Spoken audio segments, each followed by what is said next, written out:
All right, and there's two ways I'm going to write it. You don't necessarily need to show both of them if it comes quiz test time, but there's really two conclusions that we can make. If D is the midpoint of FE, one of the things that is telling us is that this segment from F to D and this segment from D to F have to be congruent. All right, so that's the first one we're going to write. FD, that segment, would have to have the same length, so congruent to the segment DE. All right. If we want to use a vocabulary word from above, just so we kind of get used to that word, we would say point D, and then we would use the word bisects segment FE.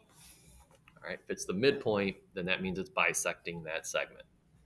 All right, and that's why ultimately number one is true. Those two segments are congruent. So those are those two words. It's kind of what they mean. Nothing terribly difficult to process there. They're basically cutting each other in half. Different ways of saying we're going to cut things in half. So now, with that in mind, let's do some problems here. What this first one is telling you is, notice how there is no segment up here. That just means that's the length. So when it says the length of OM is x plus 8, that means if I just go from O to M, that is defined by x plus 8. The next one, I tell you that M to P, so just from M to P, that is defined as 2x minus 6. And then the last thing you were given, the length of the segment drawn from O to P, so this entire thing from here to here, that must be 44. So then the question is M the midpoint of OP? And you're not going to say yes because it looks like it's in the middle. Okay, we want to have some evidence. We want to actually prove it and show this. All right, so what we really need to do is, do we all agree that the yellow segment plus the blue segment better add up to be the full length of 44? Yeah, so that's our equation. So we're going to set that up. We're going to set up the equation that the x plus 8, the yellow part, plus the blue part, when we add those together, better add up to equal that 44.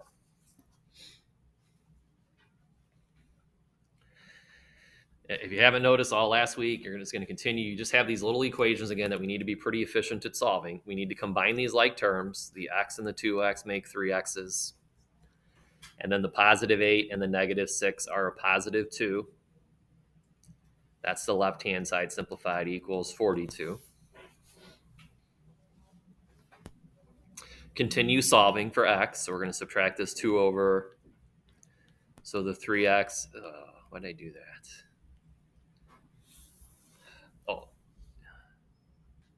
Oh, this should be a 44. All right. Sorry, this should have dropped down as a 44. So if you were just copying me, I screwed up. And then I'm going to subtract 2 from that. I think I was thinking ahead of step there. And then now subtract 44 minus a 2 is a 42. That's going to give us a much better number now. Divide by 3. And x should equal 14. Now, answer the question. The question is not what is x. The question is M a midpoint? Once I know this is 14, I'm going to plug this in right here, and I'm going to do 14 plus 8. I now know that yellow segment is 22 units long. I'm going to take the 14, I'm going to plug it in right here as well.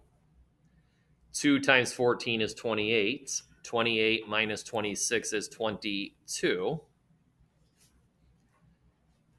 Did M end up being the midpoint of that segment? Yeah, because it cuts it right in half. We have 22 units to the left, 22 units to the right. So we would say yes. And it's just because both of those segments ended up being 22. We cut it right in half. All right, so that's how we would kind of go about that. Okay. Now, those two definitions are nice. I think midpoint, bisect, they kind of tell you, just if you understand the English language reasonably well, you understand there's words built in there that kind of tell you what you're going to be doing. All right. The next one's not so much. So 3 more definitions that we want to now get down. Although the word median you should be somewhat familiar with as emerging drivers, most of you. The idea of a median on a road is the middle, right? You want to be, obviously the median separates LaGrange going south, and north is that middle part. So it's same here. Median is a line segment drawn from any vertex of a triangle that is the middle, basically. All right. So we're thinking the middle of the opposite side. So here's how I want you to draw this in. Draw on a triangle. So draw on a triangle that looks like this. And then let's label this one A, B, C. A median, there's always three of these. I'm going to start with B. So I'm going to take point B, and what I want to do for the median, again, median means middle. From this vertex, I'm going to go to the opposite side to the middle of the opposite side. So do we agree that if this is B, AC is the opposite side? The middle of that is probably right around here. So I'm going to connect this vertex to the middle of the opposite side. That means this black segment is a median. It is drawn from the vertex, cuts the opposite side in half. If we understand that, then the reason you always get 3 is couldn't I have also gone to point A and go to the opposite side right around here? I could cut that side in half from point A. So that's a second median. And then obviously we have a third angle right here. We have its opposite side right here. We'll say right about here is the middle. So we can also draw in a median right there. So any triangle will always have 3 medians. It basically cuts the opposite side in half. All right. So when you look at number 4, understanding kind of how to read this correctly, this is your segment symbol. So it's saying segment TW. So we look at the segment TW over here. Here is the segment TW. You are told that that is a median. What that guarantees is that this segment here and this segment here are congruent because it always cuts the opposite side in half. So that thing's right in the middle of S and V. All right, next thing. You are then told that the length drawn from S to T is x plus 40. So we're going to label this side of the triangle x plus 40. The next one, if I go from S to W, so from S to W, that's 2x plus 30. If I go from W to V, so from here to here, that is 5x minus 6. And then that's all you're given. So what we have to understand is the idea of a median, that this is the midpoint. And then again, these tick marks mean that SW has to have the same length as WV. These guys have to be congruent. And congruent basically means equal to. It's a fancier word. It means a little more than that, but they're basically equal. So this segment of 2x plus 30 must be equivalent to the length of 5x minus 6. That's your equation. That's what we then kind of crank out and solve. All right, that's our process. Are we clear on where this comes from? All right, so we didn't really need this x plus 40 right now to answer this question. The two segments that are equal are these because W is the midpoint because of the median idea. Okay, so let's solve this then. Subtract that 2x over.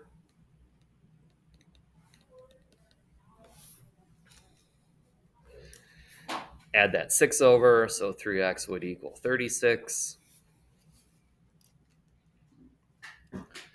Divide.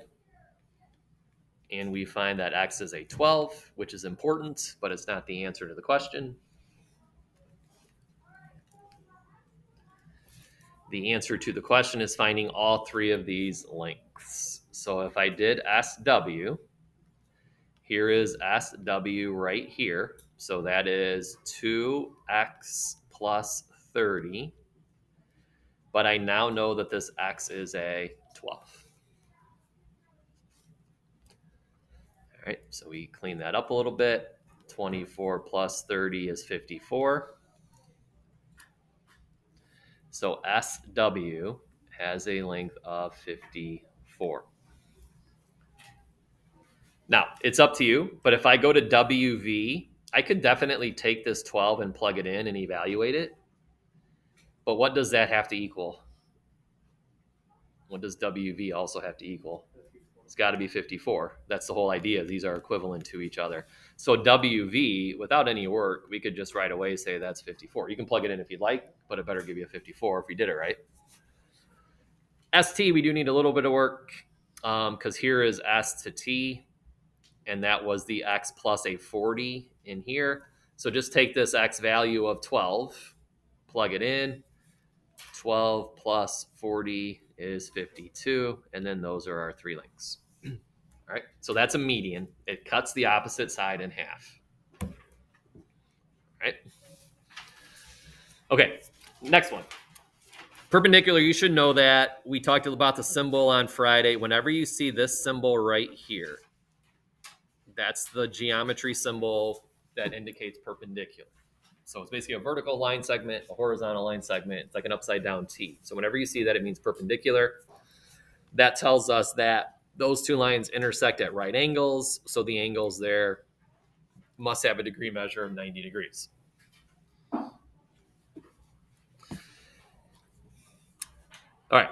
Next thing we put in there, this little question, just because we don't want to look at this figure and just because we're eyeballing it, we don't ever want to assume, because here's what would be the easy thing to assume. So the answer to this is no. So put no for the question. And what it's alluding to in the graph that I gave you, it would be really easy to assume that this is a 90-degree angle by just looking at it. We don't ever want to do that. Just because it could be 89.9 degrees and that you can't differentiate between a 90 and something that close. So don't ever assume that something is a 90 degrees. You must be told it. So what we are told is segment EH. So that's how this would be read. Segment EH. So this guy right here. Then you're going to see the perpendicular symbol. So this means segment EH is perpendicular to HG. So here is HG. So I am telling you that those are perpendicular. Then the question is, which angles can you conclude are right angles? And you are not picking anything that has to do with this angle down here because you would be guessing. There's nothing that verifies that this is in fact a 90-degree angle. But if I know these two are perpendicular, doesn't the angle formed by the blue line and the yellow line, if those are in fact perpendicular to each other, that must be a 90-degree angle. So our 90-degree angle is the angle formed by E to H to G. So we use the angle symbol. So it's kind of like a little inequality symbol, but the flat bottom. The only angle that we can conclude is a right angle is the angle drawn from E to H to G. We also could say G, H, E. As long as the H is in the middle, then we can define it either way. Okay? And again, you are not saying that any F angle is a 90-degree angle just because it looks like it. All right? All right, so with that, number 6, I tell you that, so again, understand how to read this. This is a ray. So the ray drawn from K to J, so this guy right here, is perpendicular to KM. So our 90-degree angle, since these are perpendicular, the ones I have highlighted in yellow, this is our 90-degree angle from yellow to yellow. We know for a fact that's 90 degrees now. Then I tell you that angle JKO, so the angle drawn from J to K to O, let me do this in blue. So this angle right here, it's not turning.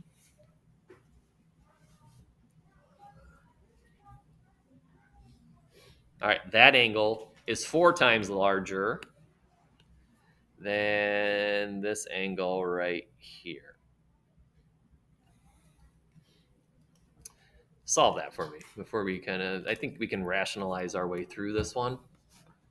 So together, the blue angle I have highlighted and the purple angle I have highlighted better be 90 degrees. They have to be because that's the first thing that you were given. One of them is 4 times as big as the other. So do that. Before I kind of show you how to do it algebraically, I think we could hopefully kind of just rationalize this through a little bit. What would those angles need to be? What are the degree measure of those two angles?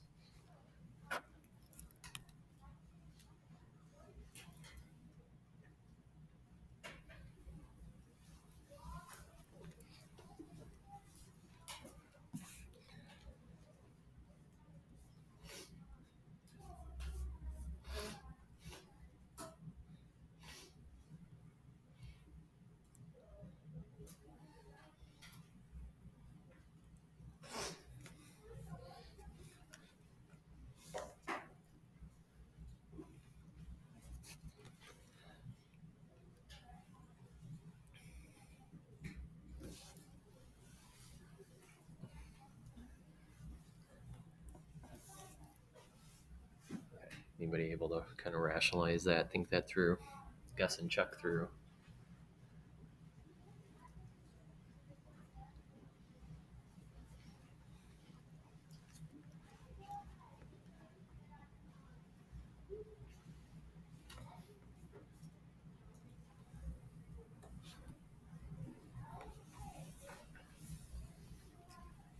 Nobody, Mr. Kowitz?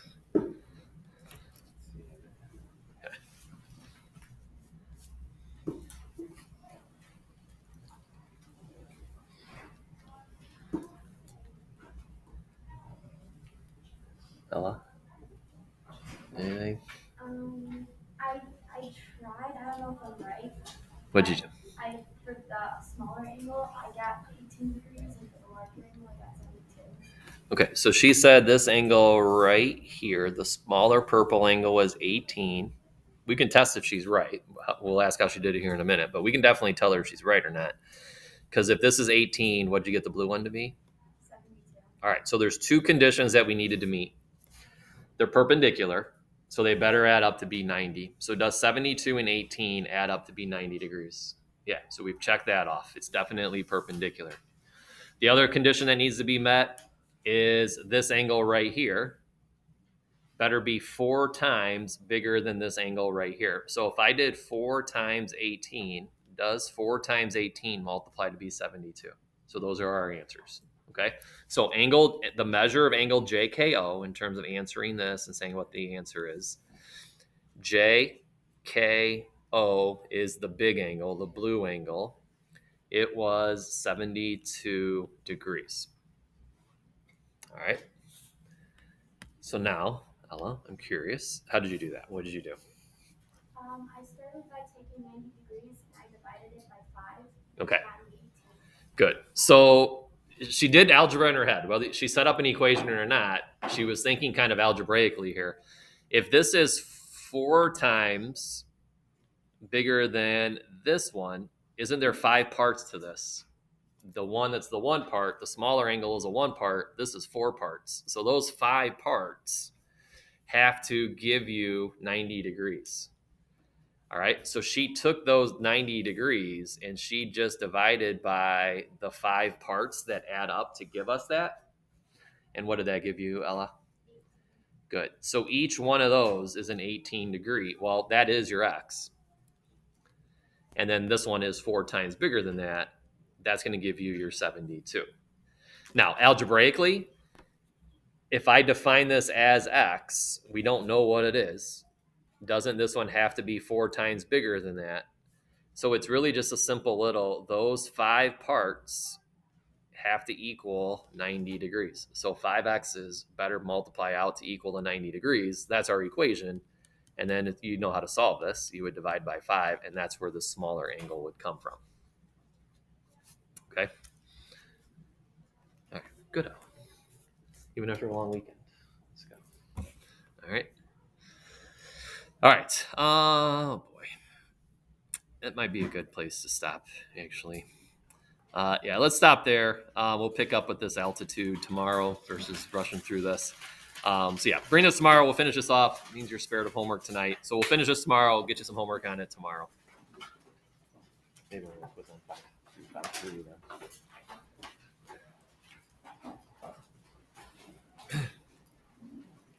Just, yeah. Yep.